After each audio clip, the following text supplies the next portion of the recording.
tey mooy deuxième jour des journées de l'hôpital Abass Ndao ñoo ngi fàttaliku ne hôpital Abass Ndao am na 90 ans te ci loolu avec la direction du directeur de l'hôpital Abass Ndao mooy Amadou Ndiaye on avait décidé de faire ñaari partie benn partie bi boobu la ñuy wax activité sociale mooy boole ñëpp mu nga nekk kuy faj mais aussi kuy dimbale faj sans oublier l'administration mu am benn pàcc boo xam ne ñiy faj diabète rek ñoom ñoo fay nekk parce que foofu la ñuy waxtaanee mbirum diabète donc hier comme ni ngeen ko constaté def nañu journée mondiale du diabète may nañu population yi ñu ñëw def seen dépistage mais aussi au-delà de ça def nañu dénomination service mooy am nay services yoo xam ne dañ ko tuddee ay nit donc fekkee ngeen ko gis ngeen ni nu mu réussir parce que on peut dire dekkal nañu histoire Abass Ndao te ñen ñoo ko samp tey nag ñëw commencé lu ñuy wax activité scientifique mooy réellement tey la ñu commencé di waxtaanee mbirum diabète mais waxtaanee naka la ñuy fajee diabète ñu koy faj ñooñu aussi foo nga waxtaanee ñoom seen taxawaay parce que wax na ngay fii qualité des soins te qualité des soins nag boo xam ne boo amul yenn taxawaay qualité bu ngay bëgg nag doo ko am moo tax nag kuy faj au moins foo mu am benn taxawaay benn jikko ju rafet loolu la ñuy wax éthique kuy faj foo au moins mu xam nu muy fajee naka la koy defee ba mu rafet loolu la ñuy wax qualité des soins mais aussi kuy faj foo mu am leadership taxawaay boo xam ne dina jàppale ñu muy liggéeyandoo dina jàppale personnel bi mais fu mu taxaw rek nit ñi dinañ am kóolute par rapport à ça donc loolu nag loolu la ñu defee ci matinée bi dans le cadre d'un certain nombre de formations à partir tey ci ngoon ki si la ñuy dugg ci lan mooy diabète naka lañ koy fajee diabète lan mooy problème am diabète Sénégal fan la ñu toll mais surtout Abass Ndao boo xam ne diabète lañ ko xamee particulièrement ci centre Marc Sankalé lan mooy suñu taxawaay ci diabète au Sénégal lan la ñu war a mën a améliorer pour que sénégalais yi mun ci gis seen bopp donc à partir de l'après-midi ci la ñuy dugg ci loolu. démb bu ñu doon waxtaanee ci journée mondiale du diabète docteur Alioune Sarr mi nekkoon ancien directeur de l'hôpital Abass Ndao am na wax na lu rafet. nee na nit koo xam ne dafa am diabète déjà am na feebar ku koy gungee si pour nit ki faju am na ñaari feebar parce que day gérer ku feebar gérer beneen problème yow mii di faj nit ki boo ko ci naree topp naree xuloo ak moom yow déjà war nañu yaakaar ni nga am nga ñaar ba ñetti feebar pour dire que nit ki bu ñëwee bàyyi hôpital yi yépp ne hôpital Abass Ndao la yaakaar ki biir hôpital Abass Ndao yow la yaakaar en tant que praticien dafa am benn jikko benn taxawaay benn comportement mais aussi environnement boo xam ne nit ka mu ngi koy xaar ci yow donc leadership nekkul lu ñuy wax dañ koy jëfee qualité des soins nekkul lu ñuy wax dañ koy préparer mais sans oublier l'environnement de l'hôpital donc loolu la ñu nekk di waxtaanee fii pour ñu xam ñun ci hôpital Abass Ndao naka la ñu mënee améliorer leadership ci docteurs yi mais aussi ci personnel bi yëpp sans oublier le personnel administratif naka la ñu mënee améliorer le plateau technique de l'hôpital Abass Ndao te loolu nag wax dëgg nag mun nañu wax ni am nañ ci avancement mais nag boo évaluer wul doo xam fan nga mun a toll te lan nga ci war a mun a yokk ci population sénégalaise parce que nag ñun nous sommes des fonctionnaires soit de la mairie de Dakar ou du gouvernement cela veut dire des fonctionnaires du Sénégal te dañ fa teg pour lan ñu mën a faj nit ñi comme nuñ ko bëggee donc c'est ce qui vaut cette matinée aujourd'hui te waxtaan bi dégg nga ko Issa nu mu ko waxee te ñëpp jàng nañ ci te on espère que buñ ci paree ci journée yi je crois que dina am amélioration ci façon bu ñuy fajee diabète mais aussi pathologie associée au niveau de l'hôpital Abass Ndao. leadership bi mooy rek naka la ñiy jiite wala kiy jiite naka lay fexe ba la ñuy xaar ci moom mu mën a antu loolu rek mooy leadership du leneen xëy na kàllaame bi xaw na diis mais yoon boo mën a jël pour que la ñu lay yaakaaree nga yegg ca li tubaab di wax atteindre vos résultats les résultats loolu rek mooy leadership tëral ay pexe pour que bu fekk yow hôpital nga dañ la ne hôpital de référence 3e niveau ou 4e niveau maanaam hôpitaux yi ne ci suuf yëpp bu ñu tëlee ñi feebar ci yow la ñuy mujj donc war nga am ay jumtuwaay war nga am ay xarala war nga am ay ressources humaines excusez-moi war nga am organisation ba boo xam ne dina tax ba paj mi gën a baax ci Sénégal nga mën ko assurer diabète lu mu tar bu nit ñëwee hôpital boobu ñu mën ko équilibrer bu fekkee ne dafa yegg au stade de complication ñu gérer complications yi bu fekkee ne dafa yegg au stade de séquelles ñu xool séquelles yi naka la ñuy fexe ba mu bañ a lor torop ki ko yor maanaam leadership bi daal leadership la boo xam ne bi li ko tax a jóg mooy atteindre les résultats. Santé juróom-benni ponk wala juróom-benn li tubaab di wax pilier ci la santé tegu benn bi mooy leadership njiit li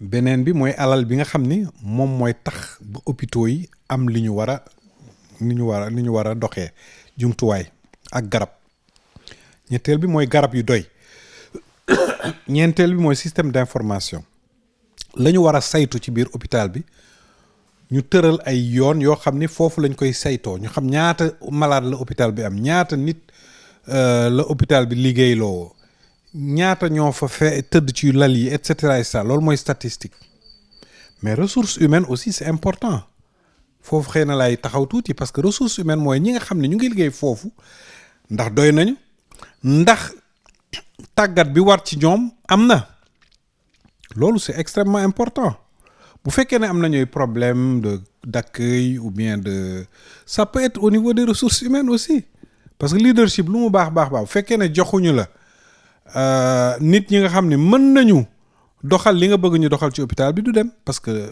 accueillir nit ça a l'air simple mais il faut aussi nga am disposition yi et puis nga am encadrement bi voire formation bi donc loolu yëpp day daal di jouer ci accueil bi. waaw li ma wax sànq mooy ni hôpital Abass Ndao nekkul woon rek hôpital boo xam ne diabétique rek lay faj ci njëlbeen nga repos Mandel lañ ko tuddee bu fekkee ne sax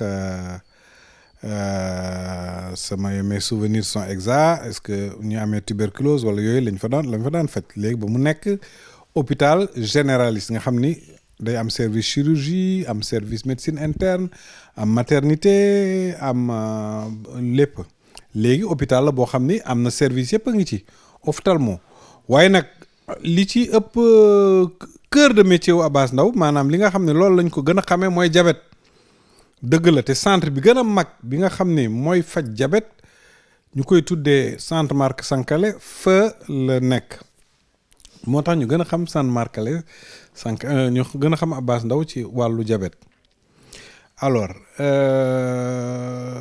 te wax dëgg yàlla aussi bu dee xool nañu ressources humaines xool équipement xool organisation bi xool système d'information xool pilier yëpp centre Marc Sankalé nekk na niveau de référence du ñàkk y a sûrement des faiblesses loolu am na c'est sûr que la ñu bëggoon yëpp amuñu ko fa mais ci bërëbu fajukaay yi foofu la ñu ràññee ni foofu mooy référence en matière de prise en charge du diabète te je sais que en matière de ressources humaines am nañu ay ressources humaines ndax doy na ak doyul loolu mënuma ko wax mais xam nañu bu baax ni de toute façon règle bi mooy la rareté des ressources humaines doyul fenn qualifié parce que bëri na aussi ñi nga xam ni xëy na amuñu qualification bi war pour que ñu nekk ci hôpitaux.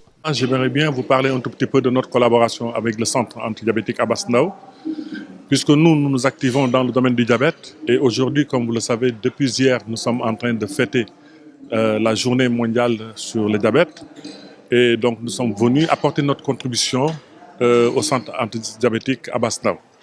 Notre contribution tourne autour de quoi? Autour donc de l'animation, parce que nous sommes un laboratoire qui fait des produits antidiabétiques et nous permettons au personnel donc médical qui traite le diabète d'avoir une certaine connaissance d'un nouveau produit, je dirais même, qui sert à traiter le diabète. Ce produit-là, comme vous me l'avez demandé, il s'appelle Gevia.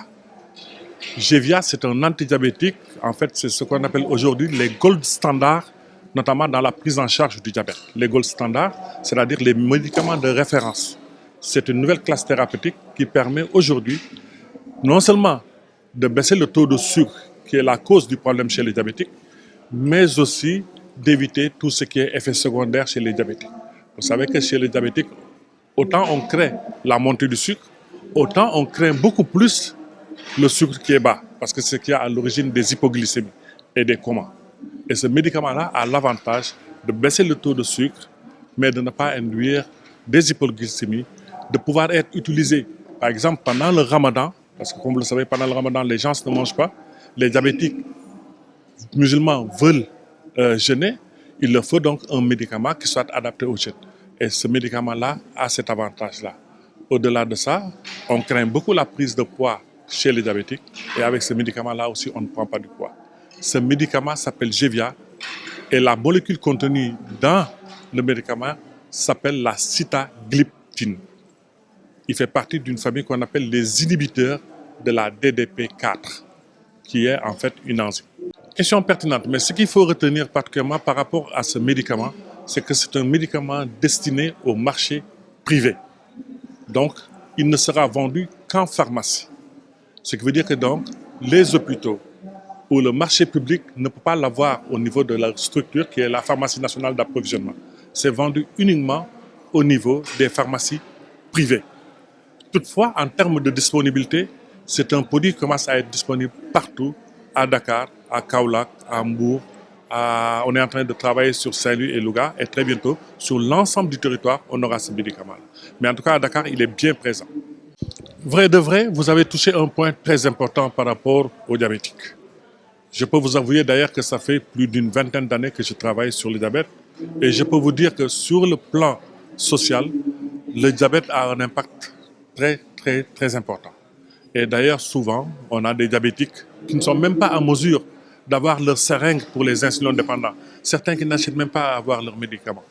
Mais ici, par rapport à l'innovation thérapeutique qu'on a apportée, on peut dire que ce médicament-là n'est pas cher.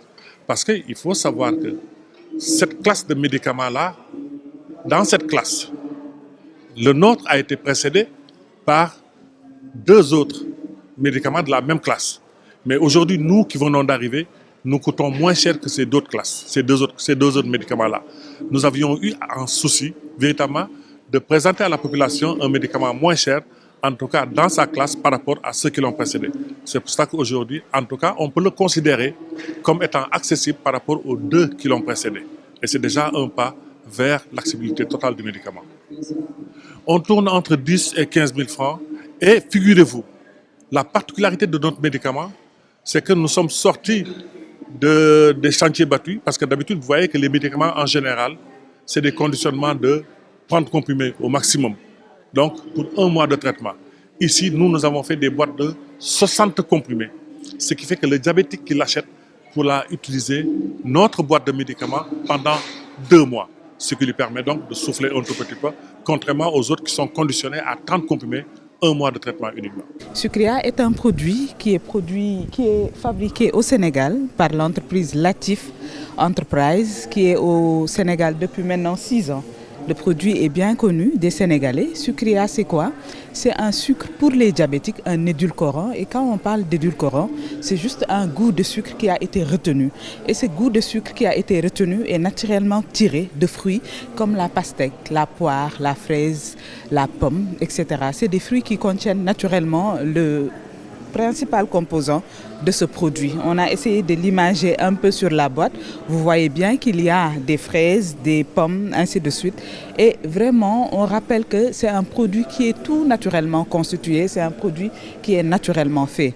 On dit que Sucria est un sucre pour les diabétiques, oui, mais on rappelle aussi que c'est un édulcorant naturel. Donc les personnes même qui ne sont pas diabétiques, qui veulent faire de la prévention ou qui veulent réduire tout court leur consommation de sucre peuvent l'utiliser et il est sans danger. Il se présente comme ça, sous forme de stick. Le stick fait 1 gramme à l'intérieur et tant que la contenance est entre 100 et 200 ml, un stick suffit largement. Maintenant, pour notre thé à taille traditionnelle, on a l'habitude de servir la demi-tasse. Dans ces cas-là, c'est en général le tiers du stick ou la moitié du stick qui sera utilisé et vraiment, on aura le goût de sucre qui sera diversement apprécié. Mais en général, le tiers ou la moitié du stick suffira largement. C'est un produit qui est disponible dans le marché sénégalais. Au niveau de certaines officines, il est disponible en grande surface, dans quelques quelques grandes surfaces aussi, il est disponible. Les formats qu'on offre, c'est la boîte de 50 sachets nous avons là. On a aussi une plus grande boîte de 100 sachets. On a une autre boîte qui a 20 sachets à l'intérieur avec des sticks de 5 grammes pour ceux qui font de la grande consommation du jus, des pâtisseries et autres. On rappelle que Sucria, c'est un édulcorant de dernière génération aussi. Donc tout ce qu'on craignait sur les édulcorants en termes de goût et autres, on ne le retrouve pas dans Sucria parce qu'il est tout naturellement conçu. Il ne laisse pas d'arrière-goût et vraiment il y a de la poudre à l'intérieur. Il est très soluble, que ce soit sur du chaud ou sur du froid. Il se dissout et il ne laisse pas de débris en bas. Il ne change pas le goût de la cuisson de l'aliment qui est sur le feu. Il est utilisable sur le feu et lors des glaces sorbets, quand on en fait aussi, il est utilisé sans problème et il se dissout, ne change pas non plus le goût des glaces ou des sorbets qui sont cuisinés, qui sont préparés. Alors, on rappelle que Sucria est présent sur le marché sénégalais depuis 6 ans. C'est un produit qui est déjà prisé par les nutritionnistes et les médecins au niveau de l'hôpital Abass Ndao. On rappelle que c'est le premier centre diabétique au niveau du Sénégal, l'hôpital Abass Ndao. Et depuis 4 mois maintenant, on accompagne l'hôpital Abass Ndao lors des séances de dégustation du nutritionniste. On prépare des mets à base de Sucria, des lach à base de Sucria, du tchakri à base de Sucria, des jus, du café, du thé à base de Sucria pour montrer aux patients vraiment qu'ils peuvent utiliser Sucria comme ils utilisaient le sucre de table, sans problème. On rappelle vraiment que pour la boîte de 50 sachets de Sucria, on n'a que 10 calories à l'intérieur, alors que pour 3-4 becs de sucre de table normale, on est à 400 calories. C'est un produit qui apporte un taux très faible en termes de calories. C'est un produit qui est déjà distribué au Sénégal au niveau des grandes surfaces. Il y a une pharmacie pour les diabétiques, en quelque sorte, à l'intérieur de l'hôpital Abass Ndao et le produit est disponible à l'intérieur de cette pharmacie-là. À la sortie, à la grande porte de l'hôpital Abass Ndao, il y a une pharmacie qui est là-bas. Le produit aussi est disponible là-bas. Au niveau des autres hôpitaux, vraiment au niveau de l'hôpital principal, on travaille en étroite collaboration avec le nutritionniste qui est sur place. Au niveau de l'hôpital de Pikine, qui est le second centre diabétique aussi, on essaie de mener des activités pour travailler avec les diabétos et les nutritionnistes qui sont au niveau de ces hôpitaux-là. Très économique en tout cas. 1 gramme fait la tasse de café, la tasse de thé. La boîte de 50 sachets est commercialisée entre 1500 et 1650 et la boîte de 100 est commercialisée entre 2500 et 3000 prix maximum au niveau des grandes surfaces et officines en même temps.